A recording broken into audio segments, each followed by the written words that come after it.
Good afternoon, Mary Ann. Good afternoon, ma'am. Okay, Mary Ann, can you tell me about yourself? I'm Janice Zabala. I'm 33 years old. I have one kid. I'm married. Okay, I have a few questions for you to answer, so let's start. Why do you want to work as a maid? I want to earn money for my whole family. Why you choose Malaysia when there is a lot of other country? I want to experience working to Malaysia. How are you qualified for this job? I'm hardworking, ma'am. May I know what your educational level is? High school graduate. What was your recent working experience? No, ma'am. Okay. Have you worked abroad before? No, ma'am. Do you have experience of taking care of baby? Yes, ma'am. How about elderly? No, ma'am. Do you have any other special skills? I how to cook, ma'am. Apart from cooking, do you have any other special skills? No, ma'am. Are you willing to learn new skills? Yes, ma'am. Are you willing to work with a family where the mother-in-law or any relatives stay together? Yes, ma'am. Currently, are you still working now, Mary Ann? Yes, ma'am. Do you I know, ma'am. No, do you ma'am. have work now? No, ma'am. Okay, do you know how to cook? Yes, ma'am. What sort of food can you cook? Filipino food. Are you aware that you will have to do washing, cleaning, ironing, and cooking? Yes, ma'am. From all the house chores that I mentioned to you, which do you like most? Clean house, ma'am. Cleaning the house. If ever you were selected to work in Malaysia, who will take care of your kid? My family. You are not allowed to use handphone during working hours. Yes, ma'am. You are only allowed to use handphone after you finish all the works and when going to bed. Yes, ma'am. You are strictly needed to surrender the handphone to your employer in the morning and your employer will return back to you once you're going to bed. Yes, ma'am. If ever your employer finds out that you're abusing of using your handphone and it's affected your work performance, your employer will confiscate your handphone and you are not allowed to hold it anymore. Yes, ma'am. Instead, your employer will allow you to call to your family 3 times in a month. You only allowed to bring normal phone and you are not allowed to bring smartphone. Are you agreed for the terms and conditions? Yes, ma'am. Are you agreed to the rules and regulation for the handphone? Yes, ma'am. How many years is the contract as you agreed and understand? 2 years. Can you describe for me your ethics, your attitude? Hardworking, trustworthy, ma'am. How can you assure to us, Mary Ann, that you will work hard in Malaysia? I'm hardworking, ma'am. How can you assure to us that you will work hard in Malaysia?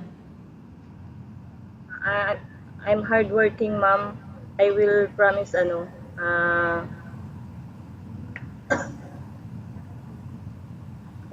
Continue. promise, ma'am, I finish my contract.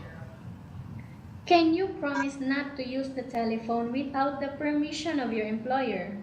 Yes, ma'am. Can you promise not to invite friends and relatives without the consent of your employer? Yes, ma'am. Can you promise not to put on makeup but to dress properly while work? Yes, ma'am. Can you promise not to ask for advance salary from your employer under any circumstances? Yes, ma'am. Do you really understand of the rules and regulation of the agency? Yes, ma'am. Do you pay any placement fee for you to come to Malaysia to work as a maid? No, ma'am. Do you have any history of sickness, breast cancer, or any other illness? No, ma'am. Do you suffer from any skin diseases, allergy, or physical defect? No, ma'am. Do you smoke? No, ma'am. Have you undergone any operation? Yes, ma'am. What CS, sorry yan, operation? ma'am. When was that? 9 years. CS, ma'am. When was that? 9 years. 9 years ago? Yes, ma'am.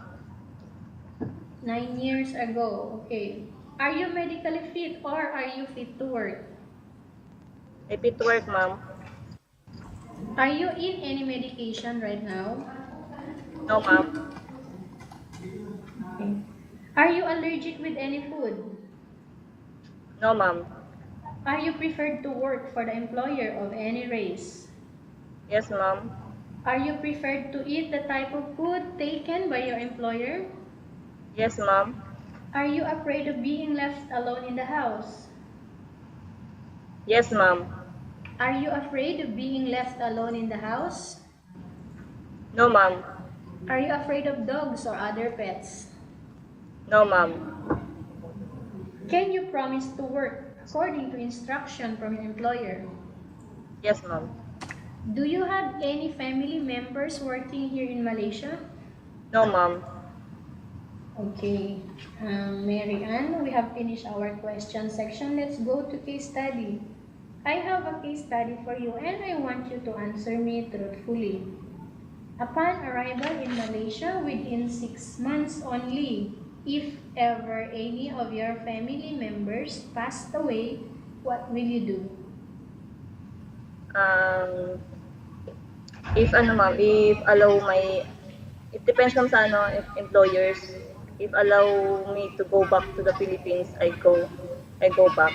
If not, ma'am, I respect ma'am, and I send my money to my family. Okay, so it depends on the employer. Yes, ma'am. Okay, again, Mary Ann, tell us about yourself and why do you want to work in Malaysia as domestic helper? I'm Mary Janice Zabala. I'm 33 years old. I have one kid. I'm married. I want to earn money for helping my family. Okay, if in case your employer is watching you right now, what do you want to tell them? Um, Hi, ma'am. Good afternoon.